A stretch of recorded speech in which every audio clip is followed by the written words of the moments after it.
ውድ የተከበራችሁ ቤተሰቦቼ እንዴት ናችሁ? ደህና ናችሁልኝ? ሁላችሁንም ባላችሁበት ሰላማችሁን ያብዛልኝ ብያለሁኝ። የ100,000 ኮይን ሽልማቱ እንደቀጠለ ነው። ሁላችሁም በዚህ ቪዲዮ እየገባችሁ የ100,000 ኮይን ተሸላሚ ለመሆን ተወዳደሩ። ያው ውድድሩ ስለመግባት ቤቱን ሰብስክራይብ እና ቪዲዮን ላይክ ማድረግ እናም የደውል ምልክቷን መጫን እንዳይረሱ። ለሁላችሁም መልካም እድል ብያለሁ። ዛሬም እንደተለመደው በሌላ ርዕስ ተመልሻለሁ። በፓርት 7 ተመልሻለሁ። ዛሬ ደግሞ የምናነሳው ስለ ኤጀንትነት፣ ኤጀንት ስንሆን የሚቀያየሩ ሴቲንጎች ምን የሚቀያየሩ ሴቲንጎች አሉ የሚለውን በስክሪን ሪከርድ በታገዘ መልኩ እናያለን። ከዛ በኋላ የራሴንም ሐሳብ ኤጀንት ስንሆን ምን አይነት ቻሌንጆች ይጀምራሉ፣ ኤጀንት ማለት ምን ማለት ነው የሚለውን ነገር በደንብ የምነግራችሁ ይሆናል። ያው በደንብ ተከታተሉኝ።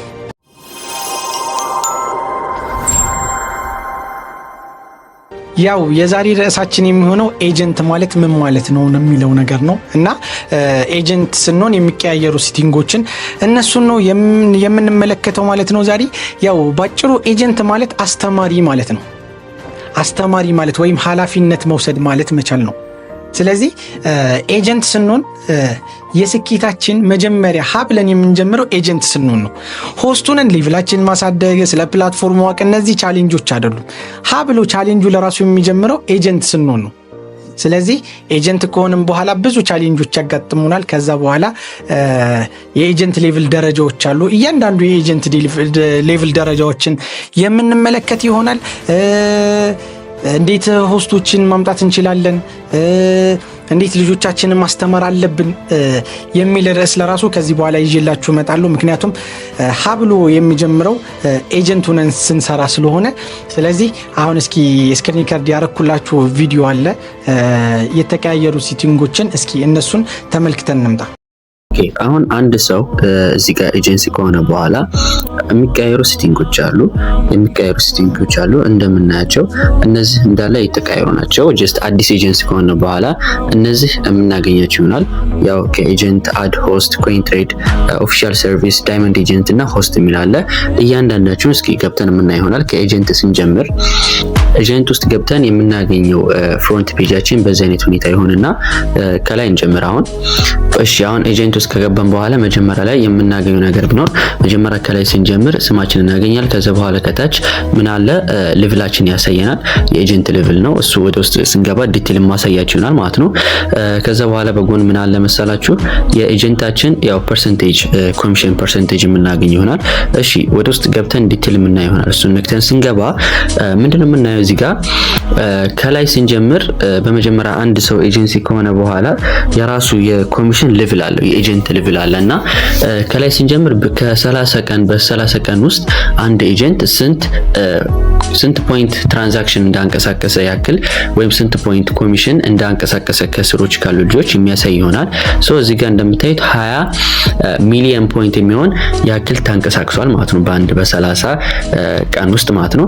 ከታች ደግሞ እዚህ ጋር የሚታያችሁ ያው ኮሚሽን ሬት ነው፣ ያው ኮሚሽን ሌቭል ነው 12% ነው። እቺ ኮሚሽን ፐርሰንቷ ከየት ወዴት ነው የምትንቀሳቀስ? ከዚህ ትጀምርና ከዛ በኋላ እንደዚህ ዙሪያ ጥምጥም እየሄደች ትሄዳለች። እሷን ከሞላች ወደ ቀጣዩ ሌቭል የምንሄድ ይሆናል። ታያችኋል። አሁን እቺ ከሞላች በኋላ ወደ ቀጣዩ ወደ ኤ 16% የምንሄድ ነው። ከታች ደግሞ ምን ያሳየናል? ከታች እዚህ ጋር ምን ይላችኋል? ኤርኒንግ ሪኳየር ወደ ቀጣይ ሌቭል ለመሄድ ምን ያክል ፖይንት ይቀራችኋል የሚለው እዚህ ጋር የሚነግራችሁ ይሆናል። አሁን ወደ ቀጣይ ወደ ኤ ወደ 16% ለመሄድ 29.1 ሚሊዮን ፖይንት አካባቢ ይቀራል። ዲቴል ደግሞ ገና ጀማሪ እንደሆናችሁ ታች ጋር ማየት ትችላላችሁ። አንድ ሰው ገና ጀማሪ ኤጀንት እንደሆነ ዲ ላይ ነው የሚሆነው። ጀስት ዲ ላይ ሲሆን መጀመሪያ ኮሚሽን ሌቭሉ 4% ነው የሚሆነው። ጀስት 4% ነው። ከዛ በኋላ ይቀጥልና ወደ ቀጣዩ ሌቭል ወደ 8% ለመሄድ 20 ሚሊዮን ፖይንት ትራንዛክሽን ሊፈጽም ይገባል። ከዛ ወደ ቀጣዩ ሌቭል መሸጋገር ይችላል። ያው ዲቴል እዚህ ውስጥ ማየት ትችላላችሁ። ወደ ቢ ለመሄድ 10 ሚሊዮን ፖይንት ነው የሚያስፈልገው። ከዛ 12% ኮሚሽን ነው የሚያገኘው። ወረታች እያለ ኤ ከዛ በኋላ ኤስ የመጨረሻውና ማክሲመሙ ኤስ ወይም ሱፐር ኤጀንት የሚባለው ነው። እሱም 150 ሚሊዮን ፖይንት ትራንዛክሽን ነው የሚፈጽመው። ከዛ ሰዓት ጀምሮ 20% ኮሚሽን ነው ከእያንዳንዱ የሚያገኘው። ሶ ይሄንን ኮሚሽን እንዴት ነው ልንፈጽም የምንችለው ካላችሁ፣ ወይ ወደ ቀጣዩ ኤጀንት ሌቭል ደግሞ የምንሄደው እንዴት ነው? ጀስት በእኛ ስር ባሉ ሆስቶች ሲንቀሳቀሱ ኮይንን ሲያንቀሳቅሱ ትራንዛክሽን ሲፈጽሙ በጊፍት መልኩ ሲያንቀሳቅሱ ኮይንን ነው ወደ ቀጣዩ ሌቭል መሻገር የምንችለውና በእንደዚህ አይነት ሁኔታ ነው። ይሄ የመጀመሪያው ማየት እና ማወቅ ያለብን ነገር ነው። እሺ እዚህ ዙሪያ ላይ በዚህ አካባቢ ላይ ደግሞ የምናያቱ ነገራቶች ምንድነው? እስከዚህ ስንጀምር ይሄ ዴሊ ኮሚሽን ነው። ጀስት ዛሬ ልጆቹ ምን ያክል ኮይን እያንቀሳቀሱ እንደሆነ በዚህ መልኩ በዚህ ሁኔታ ማየት እንችላለን። በእኔ ስር ያሉ ልጆች ሲንቀሳቀሱ ለኔ የሚገባልኝ ኮሚሽን አለ። ከእያንዳንዱ ከሚገባልኝ ኮሚሽን 12% ነው የሚሰጠኝ ማለት ነው። ይሄ ማለት ኮይን ሲያንቀሳቀሱ 30%፣ ያው መጀመሪያ ቪዲዮ ላይ 30% ኮይን 30% የሚሆን ከዛ ከሚንቀሳቀሱ ኮይን ወደ ፕላትፎርሙ ገቢ ይደረጋል።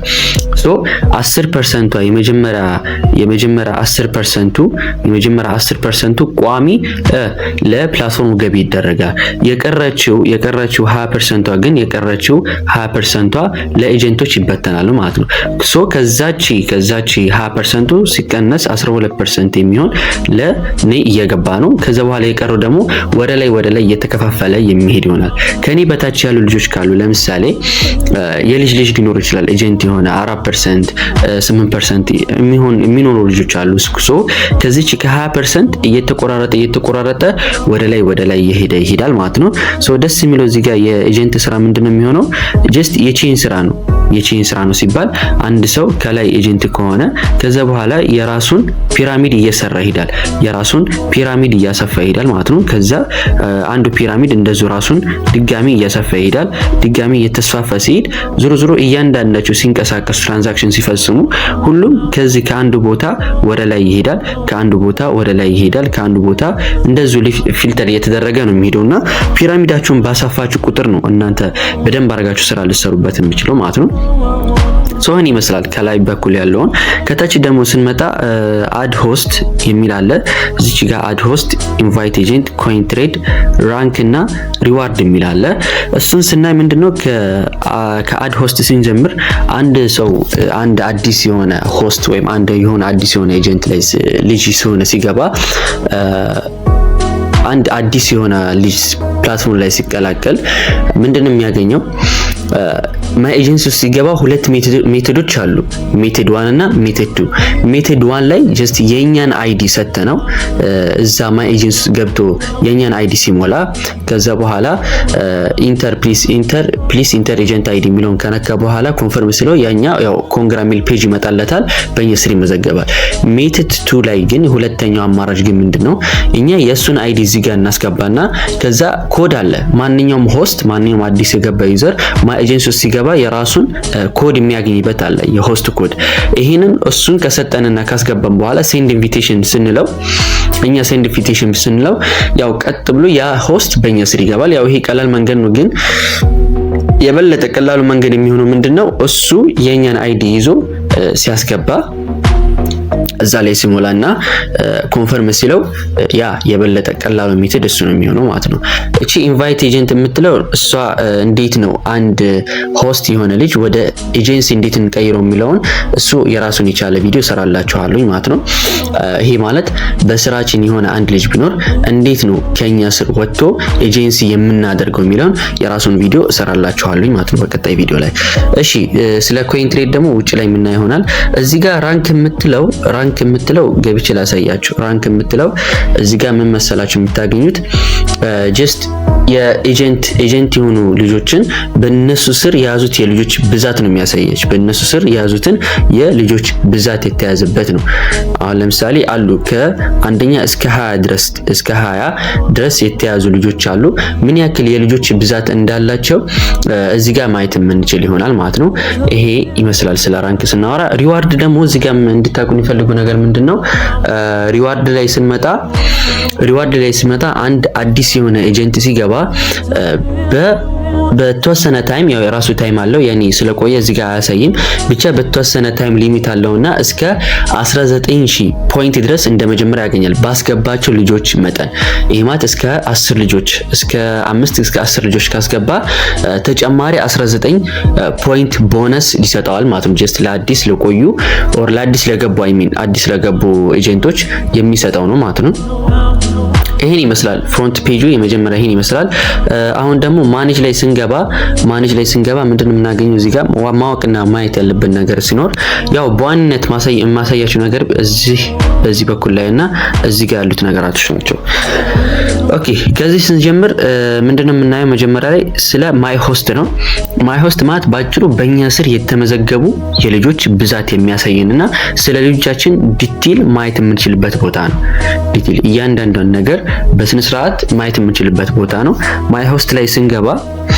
ያው ያሉን ልጆች ዲቴል ሊስታቸውን የምናይበትና ማን እየሰራ ማን እያልሰራ እንደሆነ በስነ ስርዓት ማየት እንችላለን እነዚህ ያሉት ልጆች ናቸው ሲቀጥል ደግሞ ማን እየሰራ እንደሆነና ማን ወደ ኋላ እየቀረ የምናይበት ቦታ ነው ታያችኋል እስከዛሬ ራሳቸው ኢርን ያደረጉትን ከኛው ጭምር ራሱ የሚያሳይ ነው የመጀመሪያ ላይ ያው እናንተ ናችሁ የምትሆኑት ከዛ በኋላ ከታች ያሉት ያው በእናንተ ስር የተመዘገቡ ነው ማን እየሰራ እንደሆነ ማን እያልሰራ እንደሆነ በዲቴል ማየት የምንችልበት ቦታ ነው ይሄን ይመስላል ከዛ ለጥቁ ደግሞ ያው ቤስ ሳላሪ ደግሞ የሚለው ያው ሮኬት ወይም ኤስአይዲ ላይ የተመዘገበ ልጅ ካለ እዚህ ጋር የሚያሳያችሁናል በጎን ደግሞ ሆስት አፕሊኬሽን የሚለው ያው ከናንተ ስር ሆነው መውጣት የሚፈልጉ ልጆች ካሉ በዚህ አማካኝነት ምን ይሆናል አሁን ለምሳሌ ሆስት አፕሊኬሽን ላይ ገብቼ ስነካ ምንድነው የሚያሳየኝ ሁለት ልጆች አፕላይ ያደረጉት ከኔ ስር ለማውጣት የፈለጉ ልጆች አሉና እነሱን እንግዲህ አግሪካል ነው ከኛ ስር ይወጣሉ አግሪካል ነው ከኛ ስር ይወጣሉ ሪፊውዝ ካል ነው ደግሞ ያው ተመልሰው እኛ ስር ገብቶ ይቀመጣሉ ማለት ነው ያው ያስገቡት ማመልከቻ ምን ይሆናል ይወርቃል ኦር ካንሰል ይደረጋል ማለት ነው በእንደዚህ አይነት ሁኔታ ለምሳሌ እሷን አሁን ያው መውጣት ስለፈለገች አግሪቢ ነክቼ ሳውጣት ኮንፈርም ብሎ ይጠይቀኛል ኮንፈርም ቢ ስነካው ኦሬዲ ያቺ ልጅ ከኔ ስር ወጣለች ማለት ነው በቃ አሁን ልጅቷ አየር ላይ የሆነችው የፈለገችው ሰው ጋር መግባት ትችላለች ግን እዚህ ጋር መረዳት ያለባችሁ ነገር ምንድነው አንድ ሆስት ከኤጀንት ወደ ኤጀንት ሲቀያየር ይሄ ማለት ሁለት ሲመዘገብ ለ30 ቀን ኤጀንት መሆን አይችልም ይሄ ማለት አንድ ሰው በእናንተ ስር ከተመዘገበ በኋላ ወጥቶ ሌላ ቦታ ሲመዘገብ ያ ቦታ ላይ አድቦ ለ30 ቀን ይቀመጣል ማውጣት አይችልም ኤጀንት መሆን አይችልም ጀስት ኖርማል ስራዎችን መስራት ይችላል ግን ኤጀንት መሆን አይችልም ባጭሩ ኤጀንት መሆን አይችልም ለ30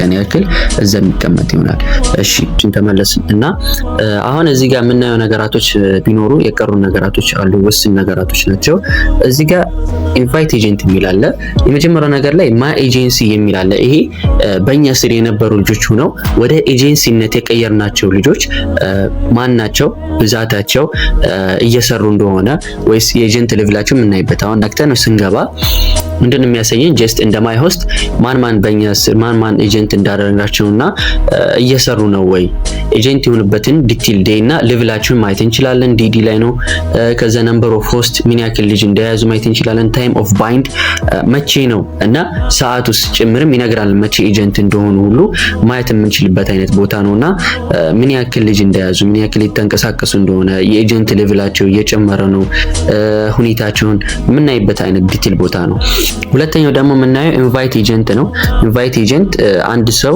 ከሆስት አውጥተን ወደ ኤጀንት የምናደርግበት ቦታ ነው እሱንም ደግሞ ወደ ውስጥ ዲቴል ስንገባ እያንዳንዱ ኤጀንት የራሱ ኤጀንት የሚያደርግበት ሊንክ አለው ይሄንን ሊንክ ምንድነው የምናደርገው ኮፒ እናደርገውና ከዛ የሆነ ቦታ እናስቀምጠዋለን ለምሳሌ እንደምታዩት አሁን ያንን ሊንክ ኮፒ አድርጌ ሴቭ ሜሴጅ ቴሌግራም ላይ ፔስት አድርጌ ሴንድ ብየዋለሁ በእንደዚህ ሁኔታ ኮፒ ያደረኩትን ፔስት ጫን ሳደርግ ፔስት ብዬ እዚህ ጋር ልቀዋለሁ ከዛ በኋላ አንድ ሰው ኤጀንት ማድረግ ስፈልግ እቺን ሊንኳን እነካትና ከዛ ሌላ ብራውዘር ውስጥ ያስገባኛል ከዛ ምንድነው ማድረገው እዚህ ጋር ሁለት ነገራቶች ነው የሚጠይቀኝ አንደኛ የዛ ኤጀንት የማደርገው ልጅ አይዲ አንደኛ እሱ ነው አስገባለታለሁ ለምሳሌ አንድ ራንደም ሊሆነ አይዲ አስገብቼ ካስገባው በኋላ ጌት የምትለውን እዚች ጋር ያለችውን ጌት የሚለውን ስነካ ለሱ ቬሪፊኬሽን ኮድ ይልክለታል። ጀስት ለሱ ቀጥታ ቬሪፊኬሽን ኮድ ይልክለታል። ያንን ቬሪፊኬሽን ኮድ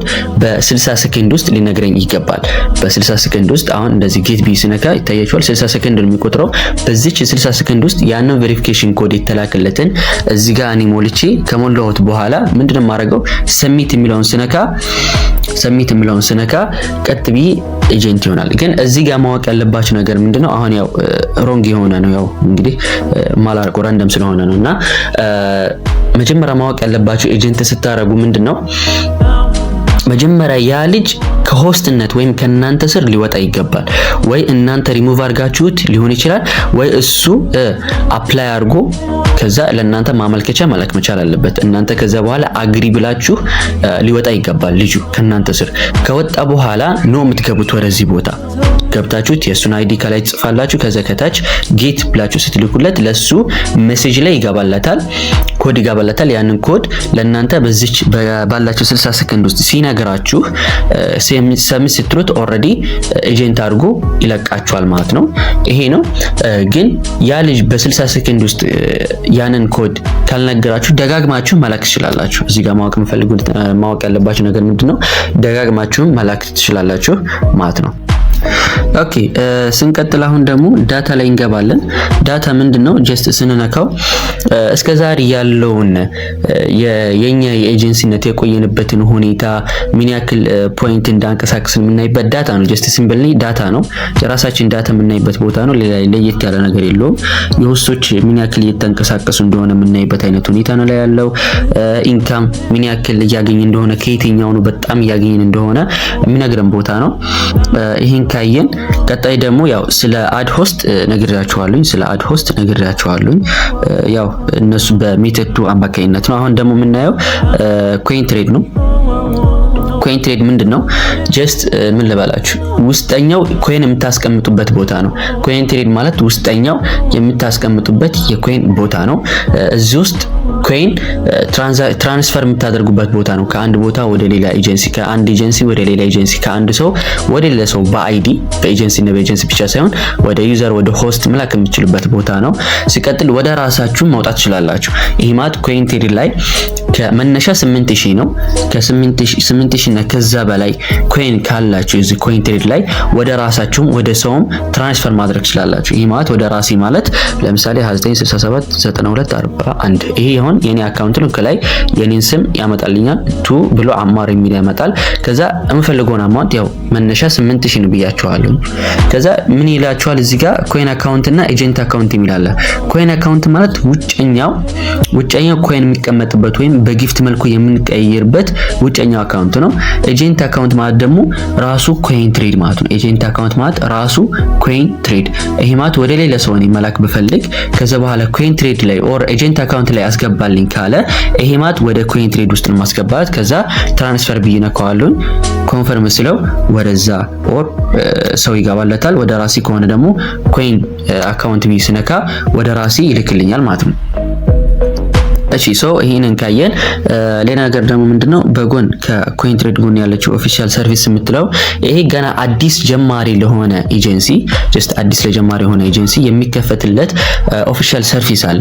ይሄን ኦፊሻል ሰርቪስ ምንድነው የሚያደርግለት ጀስት በ14 ቀን ውስጥ ወይም ለ14 ቀን የሚቆይ እንትን ነው ሰርቪስ ነውና ጥያቄ ካላችሁ ፈጥኖ እንዲጠይቁላችሁና ደስ የሚለው ነገር ምንድነው በ14 ቀን ውስጥ አንድ ኤጀንሲ ከዲ ወደ ሲ ከገባ ምን ይከፈትለታል? የዋትስአፕ ያው ሰርቪስ ይከፈትለታል። ያው ሰፖርት ሰርቪስ ይከፈትለታል። ቀጥታ ከፖፕ አድሚኖች ጋር ማውራት የሚችልበት የዋትስአፕ ግሩፕ ይከፈትለታል ማለት ነው። ሲቀጥል ደግሞ ታች ጋር ምንድነው የምናየው ዳይመንድ ኤጀንት የምናየው ይሆናል። ዳይመንድ ኤጀንት ማለት ኤጀንሲው ነው ኮይን የሚያንቀሳቅሱ ጀስት ኤጀንሲው ነው ኮይን የሚያንቀሳቅሱ ሰዎች አሉና እነሱም በራንክ አድርጎ የሚያስቀምጥልን። አሁን ለምሳሌ እዚህ ጋር የመጀመሪያው ላይ የምናየው 1.1 ሚሊዮን ኮይን ያክል እያንቀሳቀሱ ነው። ያው ኤጀንቱ ነው። በጣም የሚያንቀሳቅሱ ልጆች አሉ። ያው እንደሚታየው እኛ ታች ጋር አለን ምን ያክል ኮይን እንዳንቀሳቀስን እዚህ ጋር የሚያሳየን ቦታ ነው። ከታች ጋር ታይቷል 250 ሺህ አካባቢ አይነት ኮይን ነው ያንቀሳቀስን ያለ ነው። ሶ ጀስት ምንም አይነት ሽልማትም የለውም፣ ምንም ነገር የለውም። ጀስት ያው እንደመናገር አይነት ነገር ነውና ምንም ለየት ያለ ነገር የለውም። ሌላ ነገር ደግሞ እዚህ ጋር የምናየው ሆስት የሚል አለ። ያው ሱፐር ፈንድ ጋር የተያዘ ነው። እሱን ራሱን የቻለ ቪዲዮ እንሰራላችሁ ይሆናል። ራሱን የቻለ ቪዲዮ እንሰራላችሁ ስለ ሱፐር ፈንድ በቂ የሆነ ቪዲዮ እንሰራላችሁ ይሆናል። ያው ባጭሩ ከሆስታችሁ ጋር ስለሚገናኝ እሱን በሰፊ እንሰራላችኋለሁ። ይሄን ይመስላል። በቀጣይ ቪዲዮዎች እንገናኛለን። ያው ሁላችሁም ስክሪን ሪከርዱን ተመልክታችሁታል። ኤጀንት ስንሆን የሚቀያየሩ ስቲንጎችን እያንዳንዱን ነገር ተመልክታችኋል ብዬ አስባለሁ። ግልጽ ነው ብዬ አስባለሁ። ሀሳብ አስተያየቶችና ደግሞ ያልገባችሁ ነገር ካለ ደግሞ እዚሁ ኮሜንት ላይ አስቀምጡልኝ። በቀጣይ ደግሞ ኤጀንት ሆነን የሚያጋጥሙን ቻሌንጆች እነሱን እንዴት ማለፍ አለብን የሚል ቪዲዮ ይዤላችሁ እመጣለሁ። እናም እንዴት ሆስቶችን በቀላሉ ማግኘት እንችላለን የሚል ቪዲዮ በቀጣይ ፓርት ይዤላችሁ እመጣለሁ። ያው ቤቱን ሰብስክራይብ ያላረጋችሁ ሰብስክራይብ ማድረግ እንዳትረሱ። የምለቃቸው ቪዲዮዎች ደግሞ እንዲደርሳችሁ የደውል ምልክቷን መጫን እንዳትረሱ ብያለሁ። ያው ስለተከታተላችሁኝ በጣም አመሰግናለሁ። በሌላ ቪዲዮ እስከምገናኝ ሰላም ሁኑልኝ ብያለሁ።